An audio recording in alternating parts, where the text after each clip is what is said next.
Hello everyone, and thank you for watching my channel. If you like what I'm doing here, please consider subscribing, liking, and commenting. It would really help the channel out quite a bit. Thank you very much.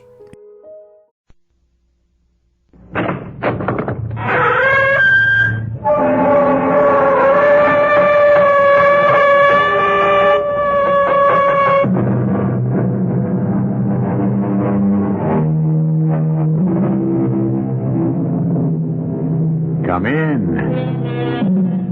Welcome. I'm E.G. Marshall. In his immortal Comedy of Manners, William Congreve wrote, "Heaven hath no rage like love to hatred turned, nor hell a fury like a woman scorned." That was over 200 years ago. Have matters changed in the intervening centuries? Judge for yourself in this story, which happens today. Mark, what is it, dear? I thought you were sound asleep. All those pills.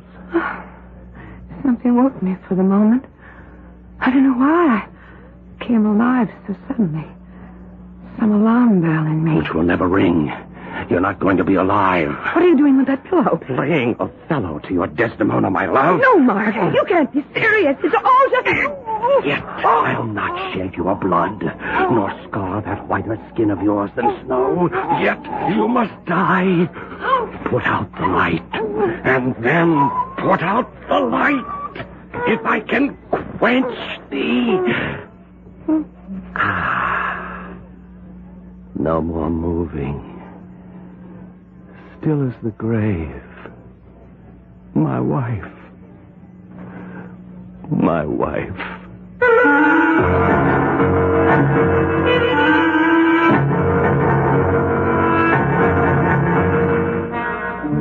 Our mystery drama, Hell Hath No Fury, was written especially for the Mystery Theater by Ian Martin and stars William Redfield.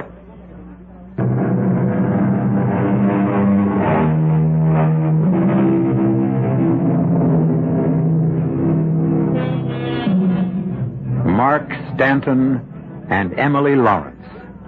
The Wedding of a Decade. The first, a shining light of the classical theater. The second, a new, fresh, and lovely star of the screen who transcended any picture she illuminated. A public romance shared avidly by the fans that ranks with Romeo and Juliet, Eloise and Abelard, Desdemona and Othello, and which is destined to end as tragically. But to start a story, one must have a beginning, not an ending. So let's go back a few days before Emily Lawrence's sudden and tragic death. Back to a meeting between Emily's half-sister, Elspeth Whitmore, and Mark Stanton. But who the devil? All right, doll, you better get your clothes on and be ready to scoot. I'll give you the high sign. Hand me my gown, will you? Whoever it is, they aren't going to quit. Thanks, baby.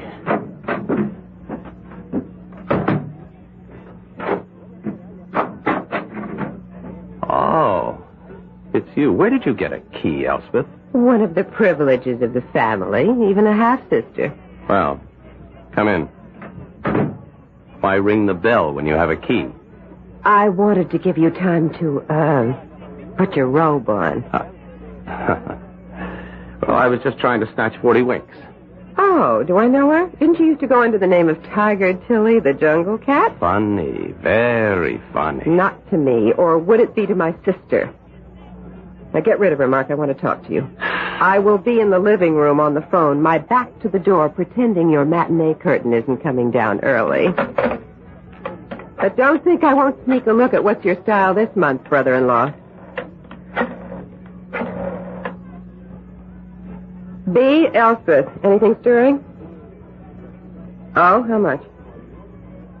No, it's too low. They've got to come up with 700. Well, let them stew on it. I'll be back in the office soon. Huh? Oh, wait a sec. No. No, I was just looking at a would-be rising star. Listen, if there's anything urgent, I'm at my sister's apartment. It's listed under Mark Stanton on the Rolodex, but it's still my sister's apartment. Bye. Well, Elspeth, to what do I owe this rather surprising early afternoon visit? I thought agents were always busy during lunch hours. Sorry to disappoint you. We take a breather now and then. Don't you ever? What does that mean? Well, didn't I surprise you hard at work? Now, look, Eleanor brought me a new treatment she wanted me to see. I'll bet she did. A screen treatment, a script. Okay, Casanova. That's enough banter. Are we alone in this joint now? Oh, don't tell me you want to open old books between us. No, this is a new one. We closed the other when you married my sister. Half-sister.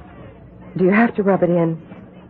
I'm plain, flat-chested, and no hard hat ever whistled at my legs, but I still have brains. Who needs them when you have Emily's 36, 24, 36, and even the members of the Union League Club look up from the Wall Street Journal when she moves by? Mark, sit down. I'm about to kick your feet from under you. What are you talking about? It's a pity you met me before Emily, isn't it, Mark? And needed me. I beg your pardon. Well, without an agent and one who cared, you were nothing but a stud. If I hadn't nursed and supported you through speech lessons, singing lessons, small parts, and nothing out of town Now, theater... damn you, I may not have had much education, but I always had talent. Oh, I'll grant you that. But you're lazy. And once you met Emily and knew she had all the looks and all the money, it was time to drop me. But don't forget Emily's money comes from being a film star. And I made her that. Let's forget past history. Mark, since I came back from Europe, I've been going over Emily's financial position. But what right have you to... I happen to be her manager as well as her agent. And I don't like what I see. Emily has never made more in her life. You have never spent more. We have a front to keep up as two reigning stars. Hogwash. You're a successful ham who draws suburban ladies with delusions of culture and dreams of vicarious God knows what to the theater. You make peanuts compared to Emily and spend the kind of money she makes. A temporary loan or two. I have some pictures in the works. Oh, come on, Mark.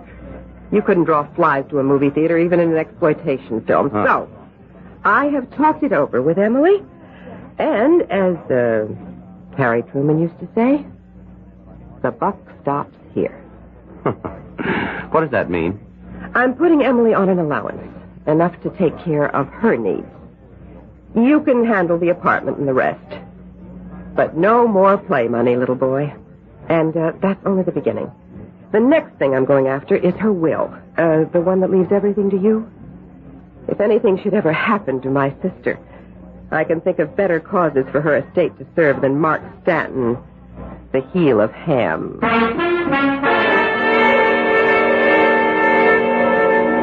In the elevator, all my efforts to stay calm and unruffled meeting Mark again dissipated into thin air. Thank heaven I was alone, as my knees turned to water, thinking and dreaming of him as once it had been between us. By the time I reached the ground floor, I knew I needed another session with Madame Erexo. Why do you imagine you can ever fail? You are one of us. I have always thought one of the strongest in the coven. I never have doubts except in one area. Every Achilles has his vulnerable heel. Every witch her own weakness. We must fight always against the world to hold the true faith. Come, daughter. Let us pray together. Draw the drapes while I light the candles.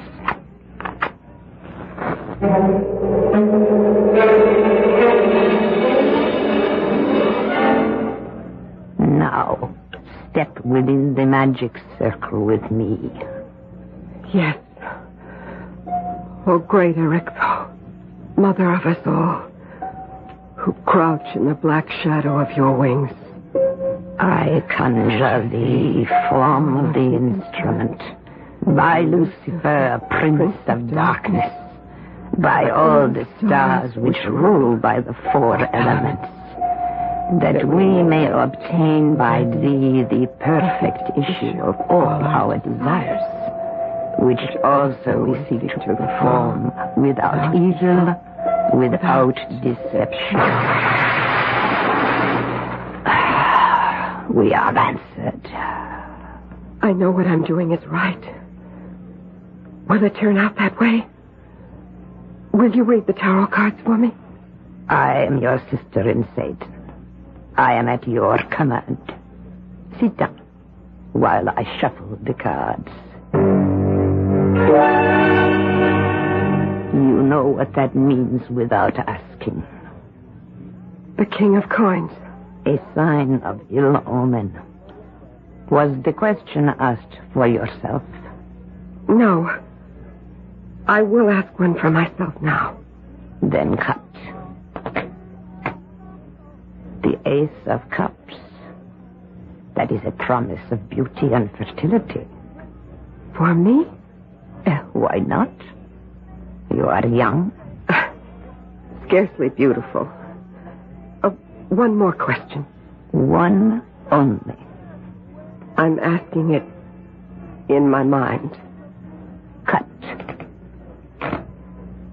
The card of death. The 9 of Swords. No. Not my sister. Not my sister.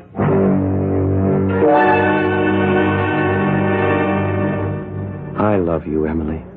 I love you, Mark. Oh, now I feel relaxed and hungry. Good. Elspeth was around this afternoon. Here? Oh, being the big business manager, saying we were spending too much money. She's smarter than we are about things like that. Yes, but is she really putting you on a strict allowance? Well, I guess I'll have to go along with her. She says I'm starting to spend more than I make. Now, how is that possible? Maybe you need a new business manager. Oh, no, but it would be better than Elspeth. Besides, she's got to make a living, too. And who would I get? Well, how about me? Oh, darling, you have no idea of the value of money. No, when I'm old and penniless, and if in his infinite mercy the man upstairs saves you from looking at me anymore and snatches you upstairs for himself, Elspeth tells me she'll be my guardian. Well, she does want me to make a new will. And it wouldn't be a bad idea. We're both so stupid about how to handle what we've got. And if anything ever should happen to me... Oh, darling, please, I was only kidding. Let's get off this. No, as long as we got on it, I think Elspeth has the right idea. She'd see you didn't throw it all away, so I agreed. I'm going to remake my will on Monday. Well... Now, I've got to wash up, and you go tell the cook to get that dinner on the table. I am famished. Well, that tears it. Elspeth, Emily, one of you has got to go. Now, let's see. Which shall it be? Which can I get away with? Charming fellow Mark Stanton. Matinee idol for a limited audience of aging women. His main role, Romeo. Although he has been seen with varying success critically as Orlando, Bassanio, Lysander, all Shakespearean lovers. Interesting casting when you think of it. Or as we learn about him.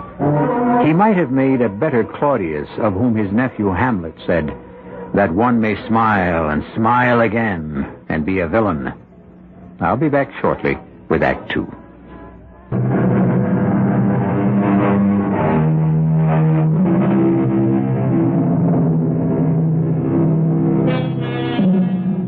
A famous epitaph on a child's grave reads, "It is so soon that I am done for.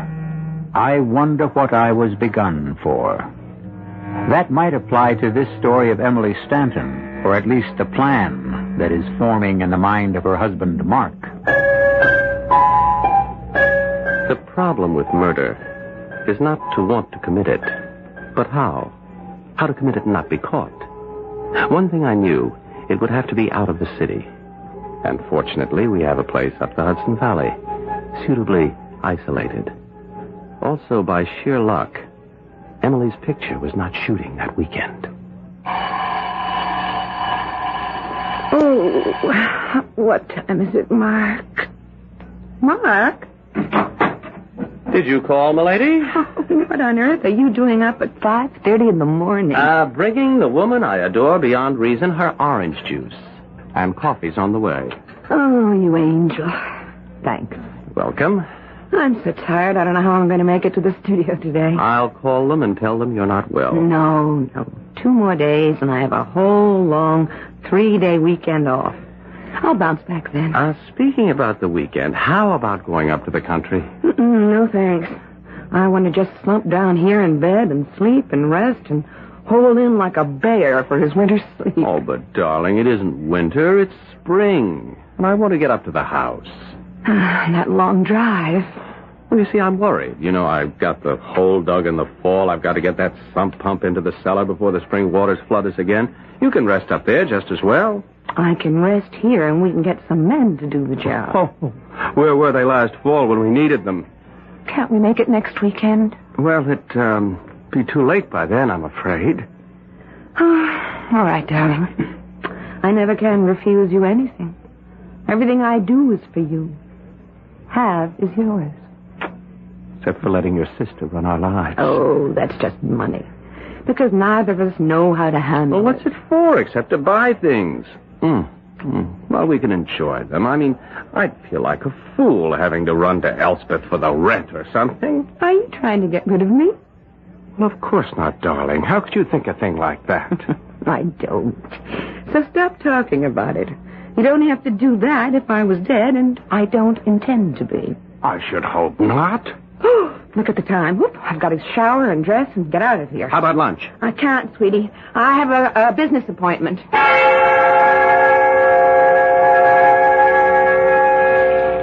In the shower, a moment or two later, I wondered why I hadn't told Mark my lunch was with Elspeth.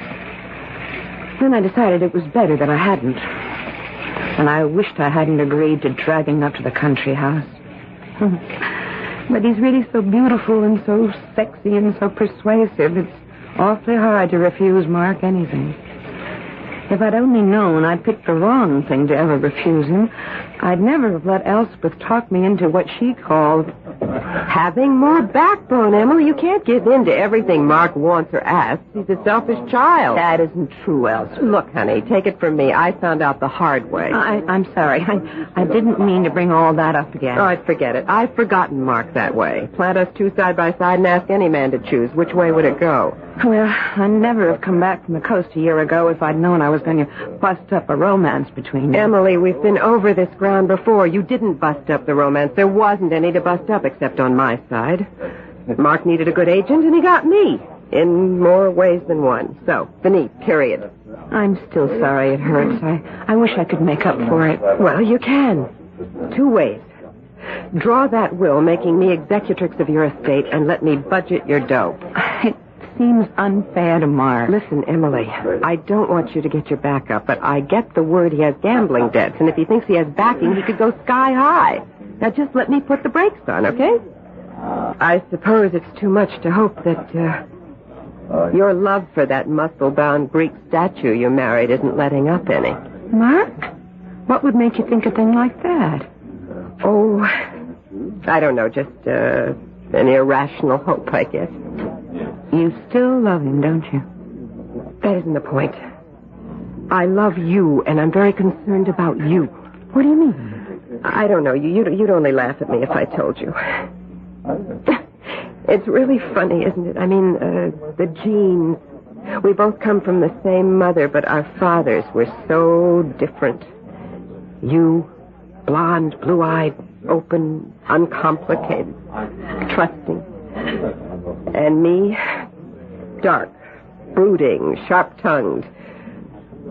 Much of this world, and yet not. Now, what does that mean? I could never explain that to you in a millennium. But I am a psychic. You mean like those funny cards you used to read and foretelling what's going to happen and things like that? Yes, things like that. Emily, listen to me. This is a dangerous time for you. Be careful. Just be very careful. But I don't know what you mean. I can only see so far. I can only warn you. Just be very careful. Now, you are scaring me. I mean to. Well, It isn't only you. It's just that I have the weekend off, and Mark and I are going to the country. Ellie, I really don't want to. I'm scared of the drive. You mean because of Mom and your father? Yes. Emily, how many times have I told you it wasn't your fault? It was in the cards. I was driving when they were killed. And a drunken madman by fatal chance jumped the road divider and forced you off the road. What else could you have done? It was not your fault. I know, but I still have nightmares about it. You're not going to drive, are you? I'll never drive a car again. It's just, I'm afraid even to get into one. Now, excuse me for changing the subject, but you have to get back to the set soon. I want you to take a quick run up to my office. Why? Harry is there now. I had him draw up a new will for you, and I think we ought to get it signed right away. Well, I don't know. Mark is sort of hurt.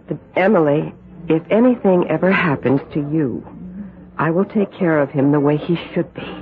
You know you can trust me for that.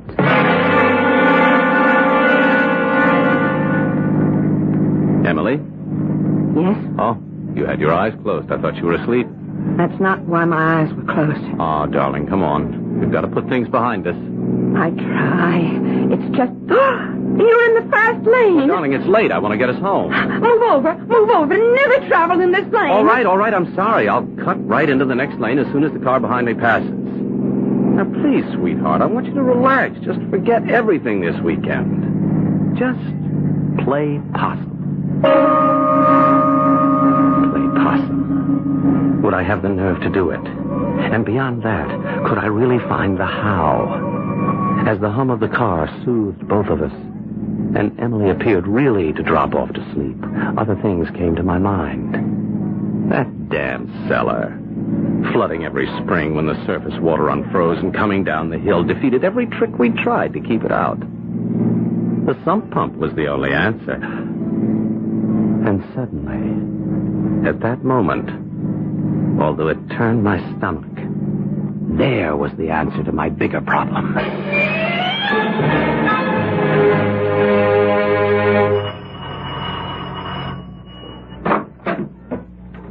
Elspeth, you are very early. I know. The coven does not meet until midnight. I had to come. I need a special reading. I have intimations of disaster. You remember our last... One of my gifts is total recall. The last question I asked turned up the 9 of swords. I asked about my sister. Oh?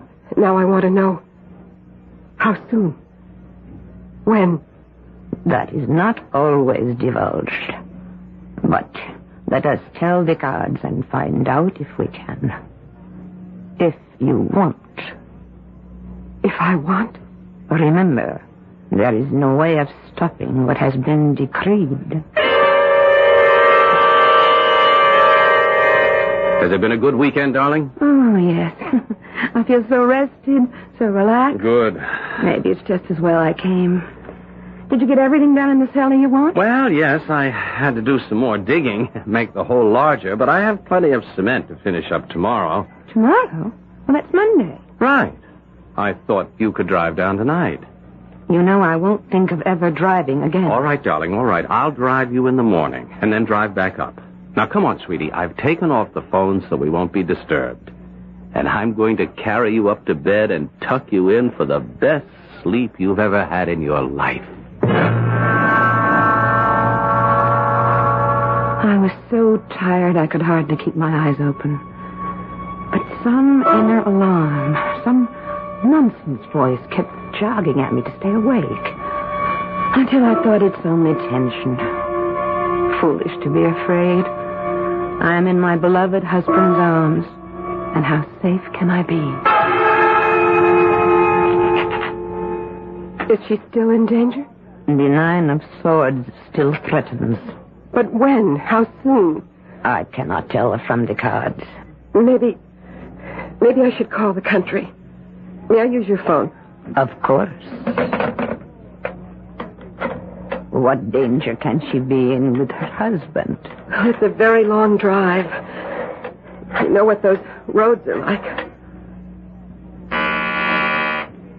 Oh, damn. What? A busy signal. Well, at least it means they got there safely. Still... Wait for the mass tonight. Within this circle, more questions are answered than through the cards. Be patient. I'll try. But I can feel death in my bones. Yes, you must die. Put out the light, and then put out the light. If I can quench thee. No. No more moving. Still as the grave. My wife. My wife.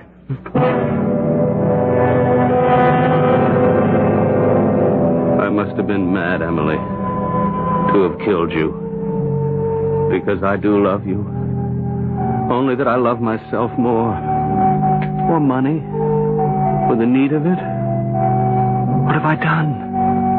How do I cover it? Of course.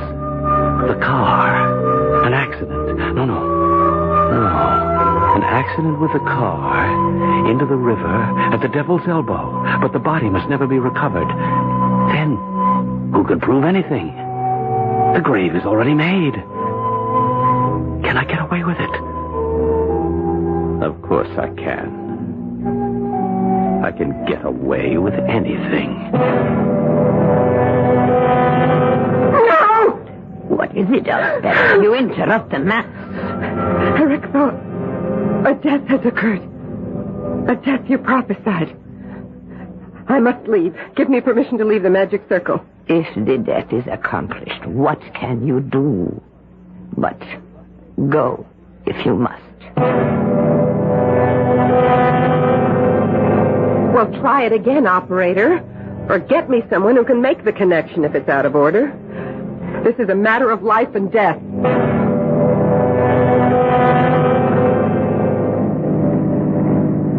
Shame to waste a car I love. On such a night, Troilus climbed the Athenian walls. Madness. The whole thing is madness. But there has to be a reason for Emily's death. The car smashing through the guardrail 500 feet to the river below. The car recovered, the body never. I will bury that 5 fathoms deep. And why should anyone question that Emily's body lies cemented in the well of a new sump pump planned over a year ago? So, goodbye, my favorite car.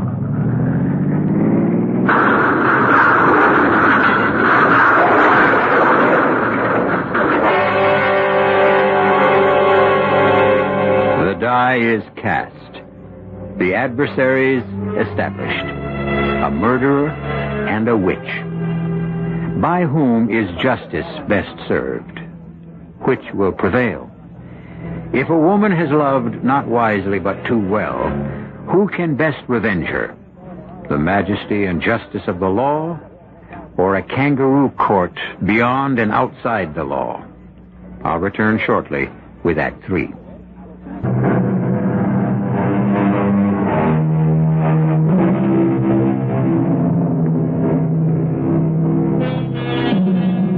Mark Stanton has deliberately murdered his wife. And he has had what seems to him a very practical means of disposing of body and suspicion, which may work for normal authority, but possibly not for his sister-in-law, since he has no idea that she is a modern witch. For the moment, he is involved with simple but furiously necessary occupations.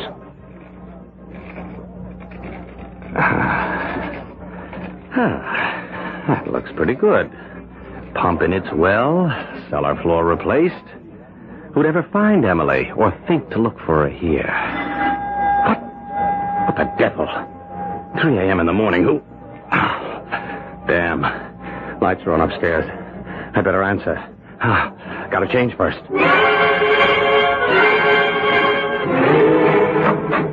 Well, about time. Oh. I always seem to be surprising you en dishabille. Well, what do you expect at this time of night? All right, come in. That's about the first polite thing you've said to me in months. Oh, let's cut the funny talk. What are you doing up here in the middle of the morning? An interesting phrase. Shouldn't it be the middle of the night? All right. Let's bury the New York smart talk. What do you want? To see my sister. She isn't here. Oh? Why not? She had a 5 o'clock call on location for sunrise shots. So she decided to drive back last night and have the limousine take her on location this morning. What made you take a 2-hour drive out here at this time of night? I'll tell you half of it. I was scared, if that means anything to you. Well, it doesn't. What's the other half? I won't tell you that yet. Although someday you just might have to learn. I won't even pretend to understand that. Oh, excuse me. Yes. Yes, that's right. I'm Mark Stanton. What? Where? No, never mind all that. How is she? No, I'll be right down there. What was that? Emily, her car went out of control at Devil's Elbow. Oh, no. She went through the guardrail, plunged 500 feet down into the river. The car's a total wreck. Never mind the car. What about Emily? Well, I haven't found her yet. The car windows were open. If she got swept down the river and into the lake, they may never find her. You mean she's dead? You don't have to. Oh, what else? A plunge like that, the car totaled. What else is there to think? Nothing. Emily is dead. What? That's a strange way to... Oh, Elspeth, I'm sorry. This must be terrible for you, too. It is terrible for me. But not too. Huh? What does that mean? I mean, you killed her. How could you think a thing like that? I don't think. I know. But it isn't going to do you any good. It was all for nothing. I don't know what you mean. You will. When I'm ready to tell you. Right now, let's go to the scene of the... What shall we call it, Mark? Let's just say... the tragedy. Okay, boys, use the crowbars. Get those doors open. Go over the inside. Check the ignition key, huh? Oh. You Mr. Stanton? Yes, that's right. I'm Mrs. Stanton's sister. I do, ma'am. I'm sorry about this. My wife, you think she's dead? What can I say? A fall like that, And what? Well, ma'am, this here shoe. One of my men found its mate washed ashore just before the river emptied into Lake Kahakawa. Right down near where the car landed, in the river, we found your sister's pocketbook. It don't look good. Can't her body be recovered from the lake? We'll try, but that lake bottom is soft mud, or whatever you want to call it, from all the leaves the trees have been dropping for millions of years. It's like a quicksand. Nobody who ever drowned in that lake ever was seen again. Oh, my God. Look, why don't you go on home, Mr. Stanton, and take your sister-in-law with you. As soon as I'm finished up here, I'll drive up. There are some questions I'll have to ask.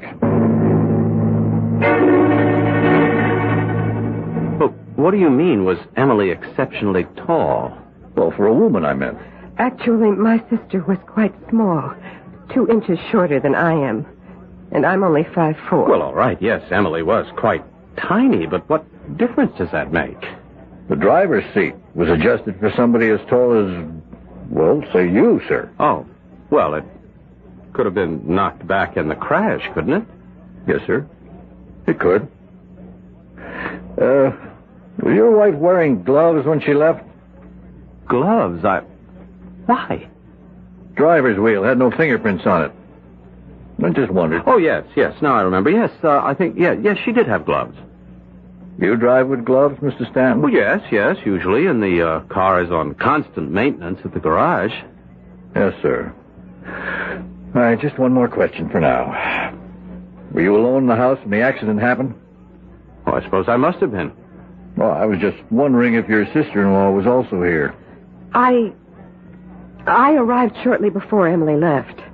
I had planned to drive her into town this morning. We had some business to discuss, but when she insisted on leaving last night, I was just too tired to make the trip, and I had brought Mark a new script. Since Emily was taking Mark's car, I decided to stay, let him read the script, and we could drive in tomorrow discussing it and return it on time. Well, I guess that closes things up for me. Sorry to have taken so much time. My condolences, Mr. Stanton. I hope we can find your wife. He is just as certain of it as I am. You murdered Emily. What are you saying? The truth. If you believe that, why did you alibi me? I wanted to spike the sergeant's suspicions, at least temporarily. What are you up to? At the moment, not very much. I want to sleep on all of this. Oh, by the way, don't entertain any ideas of getting rid of me. You see, brother-in-law dear, I happen to be exactly what you think of me. A witch. Only I am a real one. And because I am what I am, I can feel her presence in this house. If I told the police what I know, they'd search it from top to bottom. Because of someone who claims to have ESP, they'd write you off as a nut. Mark, you haven't a leg to stand on. On last Wednesday, when we had lunch, I arranged for Emily to change her will. It was finalized before you drove up here Friday. I am executrix and control every penny. I'm too tired to talk about it now. After I've slept on it, I'll decide your future. I suggest you get some rest to prepare for it. I wouldn't have bet a plugged nickel I could get any sleep out of what was left of the night. But a bottle of brandy and sheer emotional exhaustion from fright put me to sleep in the library chair. The last thing I remember was a whirling confusion of surrealistic plots for disposing of Elspeth. I even finally believed what I'd always thought of her. That she was a witch. I was sick with grief and desperately tired. But I couldn't go to sleep. Every time my eyes closed, I seemed to hear a voice. I couldn't stand it any longer. I got up, went downstairs. I saw Mark passed out in the library, a brandy bottle in his hand, and the voice was closer. The voice drew me to the cellar. Help me. And there, beside the furnace, I knew it at last. The fresh cement, still drying, beautifully blended and tapered into the old surface. Now I knew where my sister was. Now I knew exactly what I had to do. I now pronounce you Elspeth Garrick Whitmore, and you, Mark Blaine Stanton, man and wife. You may kiss the bride.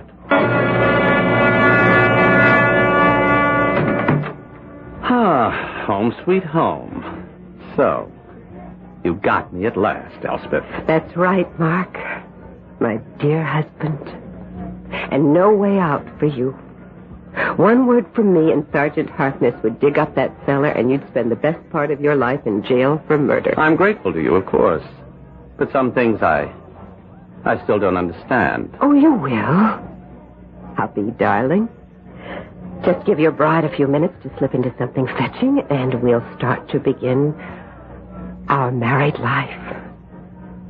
I promise you'll find me all I told you I really am. Bewitching. I damned her under my breath for what she claimed to be. I found a longing ache for Emily and what she'd been to me. I seethed at being emasculated, at having to act like a pet poodle, at the hopelessness of my situation. I dreamed of the 1,000th plot to get rid of Elspeth. Oh, an idle dream. I'd gotten away with it once, never again. And then she called me into the bedroom. Come, lover boy. Oh, good Lord. No. You didn't really believe I was a witch, did you? You're not Elspeth. You're Emily. I've borrowed her aspect. Does it please you? Yes, I love you. I want you. Oh, Emily, my beloved. Elspeth, Mark, not Emily. Only her aspect, which you will live with every moment we're at home. Oh. But you will not touch me, either as myself or my sister you killed. I don't understand. I want to be sure you can't get away with it. A good lawyer, your own natural charm, a long, bitter trial, the possibility of escape, and even if they found you guilty, there is no death penalty, so my way's better. No money, no freedom, and the remembrance every day of the crime you committed, the girl you murdered to haunt you fresh and lovely while you grow old and forgotten. This is your cell, Mark. Plush-lined, perhaps, but more confining than anything state or government could devise. And I am your jailer. Watching you die a little day by day, year by year. I've read it in your cards, traced it in your horoscope. You will have a long hell on earth before the spirit I worship welcomes you to the real hell for eternity. This is my revenge for my sister. And for myself.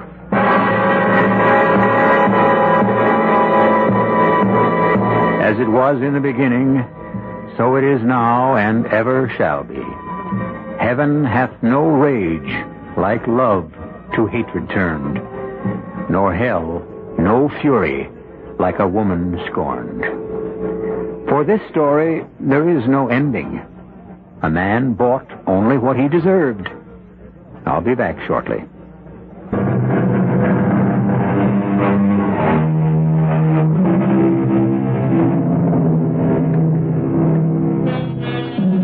For a while, Mark Stanton's matinee ladies wondered about his abrupt retirement. But the Gorgon who guarded him fiercely finally discouraged their attentions. Not Elspeth alone. His good looks began to fade strangely, till by the time he was 35, his haunted, gaunt face and emaciated body looked more like a man in his 70s. He eventually was committed to a state institution for the insane, and died there without even an obituary to mark his passing. Mysteriously and suddenly, Elspeth died on the same day. Our cast included William Redfield, Patricia Wheel, Terry Keane, and Ken Harvey. The entire production was under the direction of Hyman Brown. This is E.G. Marshall inviting you to return to our Mystery Theater for another adventure in the macabre. Until next time, pleasant dreams.